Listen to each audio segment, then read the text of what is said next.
13 + 1/3% ஆண்டு வட்டியில்.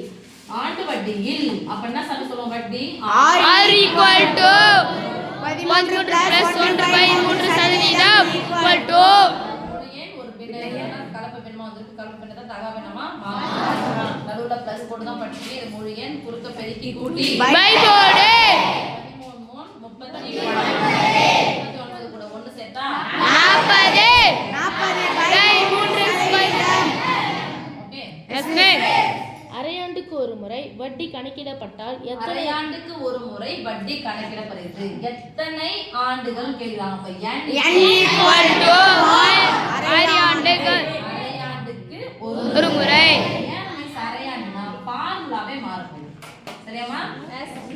அப்போ ஆண்டுக்கு ஒரு முறைனா 1 மடங்கு எண், ஆண்டுக்கு 2 முறைனா 2 மடங்கு எண். கீழே பை 100க்கு பதிலா பை 2 பை 200. சரி, நம்ம கேட்டிருக்காங்க பாருங்க. எத்தனை ஆண்டுகளில் ரூபாய் 3375 ஆனது ரூபாய் 4096 மாறும்? இந்த 3375 ஆனது. அப்ப அந்த ஆனது அப்படிங்கிறது யாரு? P = ரூபாய் 3375 என்னவாக மாறும்? தொகையாக மாறும். அப்ப தொகைக்கு இங்கிலீஷ்ல சொல்லுவோம் A = ரூபாய் 496. இப்பதான் நம்ம ஃபார்முலா போடுறோம். தொகை A = ஃபார்முலா P + R/200. அரையாண்டுன்னு வந்துச்சுன்னா ஆண்டுக்கு ஒரு முறைனா பை 100, அரையாண்டுக்கு ஒரு முறைனா பை பை 200 ஹோல் பவர் 2 மடங்கு n. 2 மடங்கு n. ஆண்டுக்கு ஒரு முறைனா 1 மடங்கு n, அரையாண்டுக்கு ஒரு முறைனா 2 மடங்கு n = ரூபாய் 496. இப்போ p க்கு பதிலா நம்ம என்னன்னு போட போறோம் பாருங்கப்பா. ரூபாய் 3375 இன்டு ஓர் 200. 200. அதுக்கு முன்னாடி பார்த்துக்கலாம். இங்க என்ன இருக்கு பாரு சாமி. r க்கு பதிலா 40/3. அப்போ நான் போட்டுக்கலாம். 1 + 40/3. இதுவும் பைல தான் இருக்குது. அப்போ பகுதி என்ன பண்ணிக்கணும்? பெருக்கணும். 3 இன்டு 200 அதுக்கு ஹோல் பவர் 2 n பவர் = ரூபாய் 4096. இந்த பெருக்கலா இருக்கிற 3375 அந்த பக்கமா போனா வகுத்தலாம் மாறும். ரூபாய் கேன்சல். 4096/3375. இப்போ 3 200 பெருக்கனா எவ்வளவு வந்துருச்சு? 600. நடுவுல பிளஸ் மைனஸ் ஒரு முழு எண் ஒரு பின்ன எண். இங்க கூட கேன்சல் பண்ணிக்கோங்க.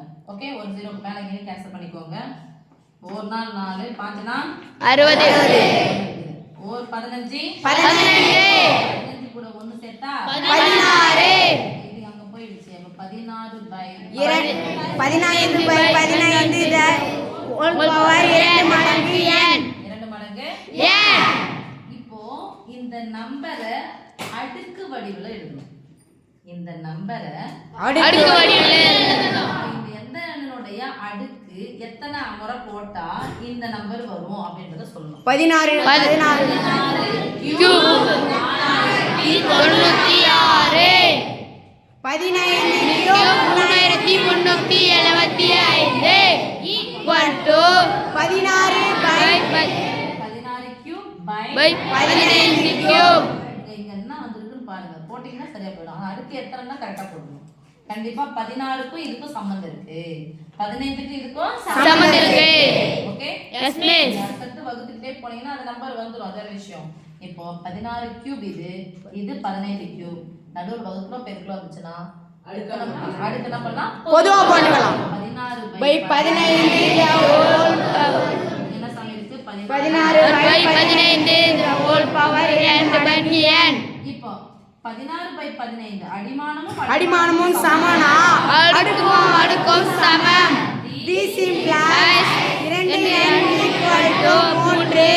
This implies 2 மடங்கு என்னன்னா பெருக்கலா இருக்கிற 2 சமகுறிக்கு அந்த பக்கம் போனா வகுத்தலாம் மாறும். வகுத்தலாம் மாத்தனா வந்துருச்சு 3/2.